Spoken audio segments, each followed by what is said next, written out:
Guys, ಗುರುವಾರದ second blog video ಇದಾಗಿರುತ್ತೆ. So ವೀಕ್ಷಕರೇ, ಮತ್ತಿದೇಶ್ವರ temple ಯಾರಿಗೆಲ್ಲ ಗೊತ್ತಿಲ್ಲ, ಸೊ ಎಲ್ಲರೂ ಗೊತ್ತು. ಯಾರಿಗೆಲ್ಲ ಗೊತ್ತಿಲ್ಲ ಅವ್ರು ಮಾತ್ರ ಸೊ ಈ ದೇವಸ್ಥಾನಕ್ಕೆ ಬಂದರೆ ಆಗೋ ಬದಲಾವಣೆಗಳೇ ಬೇರೆ. ಸೊ ವೀಕ್ಷಕರೇ, ಇಲ್ಲಿ ಯಾರಿಗೆಲ್ಲ ಸ್ಕಿನ್ ಪ್ರಾಬ್ಲಮ್ ಇದೆ, ಚರ್ಮದ ಸಮಸ್ಯೆ ಇದೆ, ಅವರಿಗೆಲ್ಲ ಒಳ್ಳೆ ಅನುಕೂಲವಾಗುವಂಥ ದೇವಸ್ಥಾನ ಅಂತಲೇ ಹೇಳ್ಬೋದು ವೀಕ್ಷಕರೇ. ಸೊ 3 ವಾರ ಬಂದು ನೀವು ವ್ರತ ಮಾಡಿ ಇಲ್ಲಿ ಬಂದು ತಣ್ಣೀರ ಸ್ನಾನ ಮಾಡಿ ಹುರುಳಿ ಸೇವೆ ಮಾಡುವುದರಿಂದ ನಿಮ್ಮ ಸಮಸ್ಯೆಗಳಿಗೆ ಬೇಗ ಪರಿಹಾರ ಸಿಗುತ್ತೆ ಅಂತ ಖಂಡಿತ ಹೇಳೋಕ್ಕೆ ಇಷ್ಟಪಡ್ತೀನಿ ವೀಕ್ಷಕರೇ. ಸೊ ಇದು ಲೊಕೇಟ್ ಆಗಿರೋದು ಮೈಸೂರಿಂದ ಬಂದರೆ ಲೆಫ್ಟ್ ತಗೊಂಡ್ರೆ ಹೆಗ್ಗೂರಿಂದ ಒಂದೇ ರೋಡು ಸನ್ನಿಧಿ ಹತ್ರನೇ ಬರುತ್ತೆ. ಸೊ ಮಂಡ್ಯದಿಂದ ಬಂದರೆ ಜೀನಗುಡಿ ಹತ್ರ ಲೆಫ್ಟ್ ತಗೊಂಡ್ರೆ ಒಂದೇ ರೋಡು ಸ್ವಾಮಿ ಸನ್ನಿಧಿಗೆ ಬರುತ್ತೆ. ಸೊ ವೀಕ್ಷಕರೇ, ಇಲ್ಲಿ ಬಂದು ನೆಮ್ಮದಿಯಾಗಿ ಅಡುಗೆ ಮಾಡಿ ಮನಸಾರ ಪ್ರಸಾದ ಸ್ವೀಕರಿಸಿ ಆ ಸ್ವಾಮಿಯ ಕೃಪೆಗೆ ಪಾತ್ರರಾಗಿ ಅಂತ ಹೇಳಿಕೊಳ್ತೀನಿ ವೀಕ್ಷಕರೇ. ಸೊ ಇದು ಬೆನಿಫಿಟ್ ಅಂತಲೇ ಹೇಳ್ಬೋದು. ಸೊ ವೀಕ್ಷಕರೇ, ಮತ್ತು ಫ್ಯಾಮಿಲಿ ಸಮೇತ ಬಂದರೆ ಇನ್ನೂ ಒಳ್ಳೆ ಸೂಪರ್. ಸೊ ನಾವು ಹಾಗೆ ನಮ್ಮ ಫ್ಯಾಮಿಲಿ ಸಮೇತ ಎಲ್ಲ ಬಂದಿದ್ವಿ.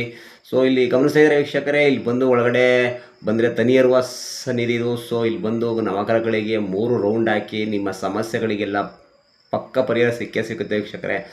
ಸೊ ಇದು ಗಮನಿಸ್ತಾ ಇದ್ದರೆ ನೀವು ವೀಕ್ಷಕರೇ, ಇಲ್ಲಿ ಹಲವಾರು ಜನ ಬಂದು ಆವಾಗಲೇ ಇವತ್ತು ಗುರುವಾರ ಆಗಿರೋದ್ರಿಂದ ಫುಲ್ ರಶ್ ಇತ್ತು. ಸೊ ಈಗ ಸ್ವಲ್ಪ ಕಮ್ಮಿ ಆಗೈತೆ ವೀಕ್ಷಕರೇ. ನನಗಂತೂ ತುಂಬ ಇಷ್ಟ ಆಯಿತು. ಸೊ ವೀಕ್ಷಕರೇ, ಯಾರೆಲ್ಲ ಈ ದೇವಸ್ಥಾನಕ್ಕೆ ಬರ್ತೀರಾ ಅನ್ನೋರು ಒಂದು ಸಲ ಈ ದೇವಸ್ಥಾನಕ್ಕೆ ಬಂದು ವಿಸಿಟ್ ಕೊಡಿ, ನಿಮ್ಮ ಸಮಸ್ಯೆಗಳಿಗೆಲ್ಲ ಪರಿಹಾರ ಸಿಗುತ್ತೆ. ಸೊ ಈ ಸ್ವಾಮಿಯ ಕೃಪೆಗೆ ಪಾತ್ರರಾಗಿ ಆಶೀರ್ವಾದ ಪಡೀರಿ ಅಂತ ಈ ವಿಡಿಯೋ ಮುಖಾಂತರ ಕೇಳಿಕೊಳ್ತೇನೆ. ಸೊ ಅಂತೂ ಇಂದು ನಮ್ಮ ಫೈನಲಿ ನಮ್ಮದು ಅಡುಗೆ ರೆಡಿ ಆಯಿತು. ಸೊ ನಮ್ಮ ಫ್ಯಾಮಿಲಿ ಎಲ್ಲ ಕುಂತ್ಕೊಂಡು ಆರಾಮಾಗಿ ಊಟ ಮಾಡಿದ್ವಿ.